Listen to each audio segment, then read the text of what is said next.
Hello, my name is Bruce Strober, and I'm the Secretary Treasurer of the International Psoriasis Council. I am a clinical professor of dermatology at Yale University, and I practice at Central Connecticut Dermatology. I'm here with my colleague, Dr. Andy Blauvelt. Hi, Bruce. I'm happy to join you today. My name is Andy Blauvelt. I'm a dermatologist and president of the Oregon Medical Research Center, which is a private clinical trial center in Portland, Oregon. So Andy and I were part of a great effort that was initiated over a year ago. The idea was to redefine the severity classifications used for psoriasis. Basically, it was basically driven by a dissatisfaction with how we grade severity in psoriasis patients, namely the concept of mild, moderate, and severe. We didn't want to embark on a biased personal opinion approach to how to do this, so we used what is called a Delphi process, which allows anonymous contributions from experts and other stakeholders to help identify answers to questions that aren't easily answered by the literature, by peer-reviewed studies. So the IPC organized itself around a complex Delphi process, which we'll go into later. And the output was quite informative with regard to redefining how we think about psoriasis patients in a completely different manner, not using grades like mild, moderate to severe, but using the concept of whether patients do well on topical therapies or have special areas of the body affected. So Andy and I will go through a discussion now over the next several minutes to help explain a little bit about severity of psoriasis, what are the current tools to explore severity. We'll then get into the process we used for the Delphi, and then finally discuss the implications and effects that this output has on not only psoriasis treatment providers, but also people with psoriasis, and how we think ultimately patients will benefit from this endeavor. So the first thing we should talk about is how is the severity of psoriasis categorized, not only in clinical trials, but also in practice. Andy, tell me a little bit about that issue. Well, as you mentioned in the intro, this is an area that we've been practicing in for many, many years with tools that have problems, especially when it gets down to the patient level. So the current tools that many of you may be familiar with include objective tools and subjective tools. And if we look at the objective tools first, we see the most commonly used one is the body surface area involved. So we call that the BSA. Fairly straightforward. We can tell how much of the psoriasis affects the body. Many of us use the palm method or the hand method to assess that 1% of the body is equal to about one handprint.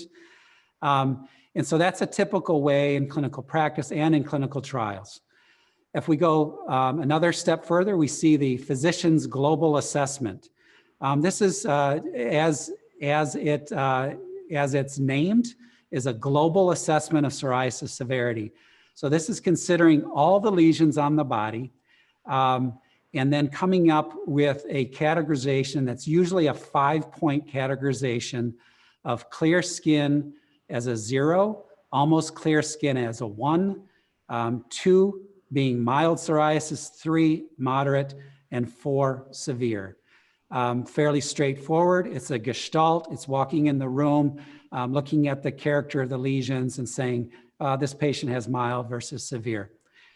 And then the third main objective measure is a tool that we call the PASI, the Psoriasis Area Severity Index. This was developed in the late 1970s. It's a validated measurement tool for assessing psoriasis severity. We see it commonly in clinical trials, but not so commonly used in clinical practice. And as the name implies, the PASI has area and severity as components to the score. The score ranges from 0 to 72. So essentially you assess the signs of psoriasis, which include erythema in duration and scale, and judge those 3 signs within 4 regions of the body: the head and neck, the upper extremities, the trunk, and the lower extremities. So probably the PASI is the most extensive, the most detailed one, probably the most difficult to one. We don't see it used much in private practice in the US. It's more commonly used in Europe.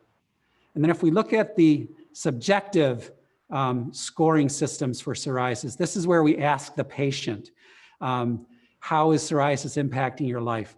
And probably there's a number of these, but the one that we tend to focus on the most, and the one we have the most experience, is the Dermatology Life Quality Index, or DLQI for short.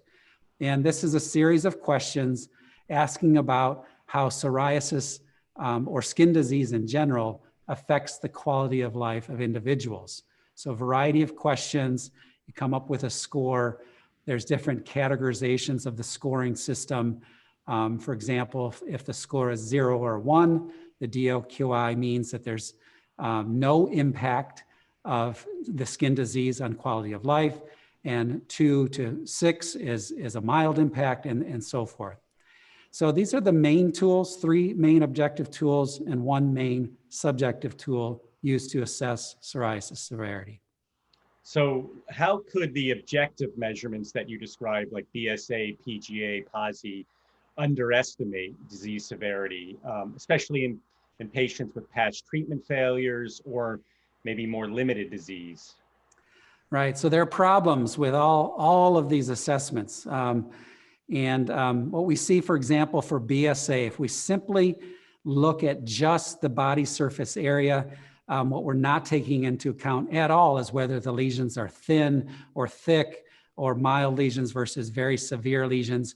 So that's one of the main problems of BSA. So for example, you could have a few lesions, a very low BSA, but the lesions could be very thick, very crusty, cause lots of impact on quality of life. Or you could have the opposite, kind of widespread lesions that are relatively thin, maybe most of them may be clear, and therefore the BSA would not tell the whole story.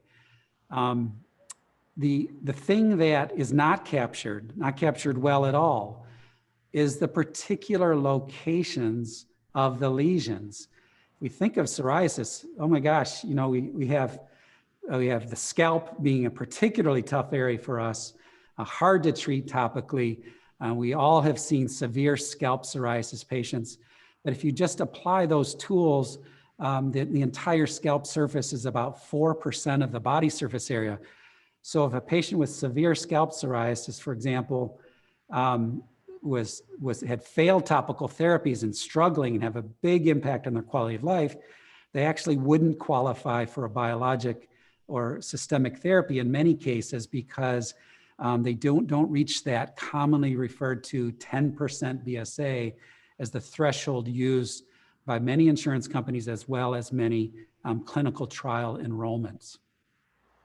So it's clear, as you say, limited BSA, for example, 4%, could involve a large part of the scalp and be resistant to topical therapies, and or maybe a couple plaques that are on the lower extremities that are highly itchy, highly pruritic, and really not touched by topical therapies. These patients would not get into clinical trials, yet could have a tremendous impact on their quality of life.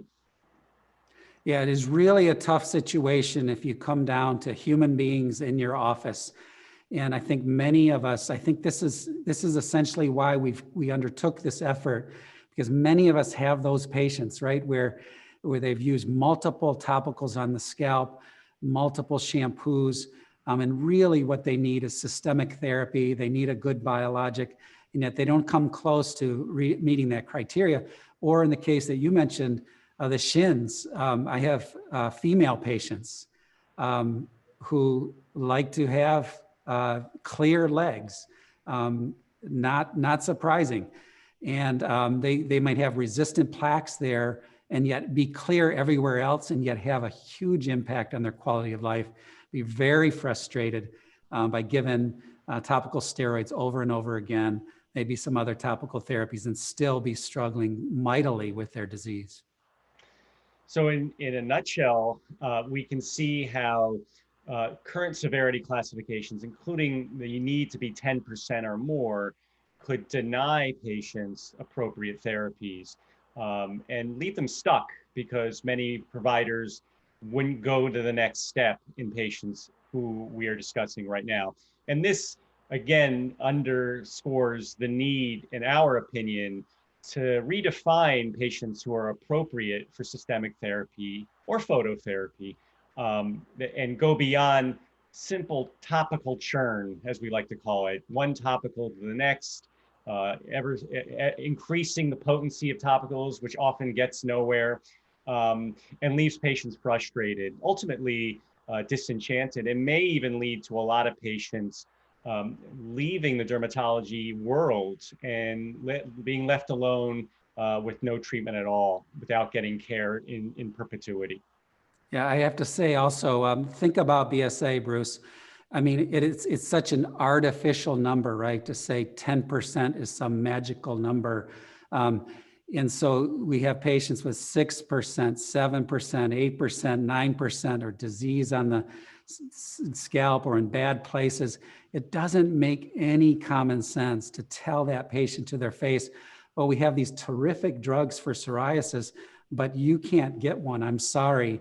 You don't quite have enough body surface area. So it doesn't make any common sense at all. That type of patient, it's really are very needy. And those are the types of patients that we were thinking about, I think, when we were doing this exercise. So as you'll learn, part of our new criteria defining severity involves the concept of special areas. So Andy, what are the special areas in detail? Well, it's a good question. And we did talk about scalp a little bit, but we can think of the special areas as areas of the body that are particularly tough either to treat or that have a disproportionate amount of impact on the quality of life of a patient. So the areas would include scalp, the palms and soles, obviously with limited BSA. If you have palm and sole involvement, you're going to have a big impact on quality of life. It's poorly responsive to topical therapy. Nail disease, we all know that that's poorly responsive to topical therapy. Doesn't necessarily mean that there's high BSA when we see psoriatic nail disease. Genital psoriasis. Genital psoriasis can sometimes only be located in that area, can be particularly difficult to treat topically and have a big impact on quality of life. So scalp, nails, genitals, palms and soles. And then lastly, there may be patients in our practices that have relatively little BSA, not involving those special areas. Let's say they have elbow and knee psoriasis, where they have psoriatic arthritis. And that is a particular patient, especially a more moderate to severe psoriatic arthritis, where they definitely would be a candidate for systemic therapy. And a lot of those patients are in our offices. So not just where the psoriasis is, but do they have psoriatic arthritis as well? Yeah, I think that's an excellent discussion. One last question. What do you think about inverse psoriasis? Yeah, I didn't mention that. I think many people do put that in a special area. It can be difficult to treat topically. It can definitely be have a disproportionate amount of impact on quality of life, especially in the inguinal area, under the breasts, axilla. Yeah, I do think that that can also be put into a special area category. Yeah, I only mention that because I have, and it's rare, I have had patients with very intractable intergluteal psoriasis, especially perianal, and topicals won't relieve it. So I've used systemic therapies. So I would just consider inverse psoriasis kind of like a cousin of genital psoriasis, and therefore it should fall into that category of special areas. Yep, I agree.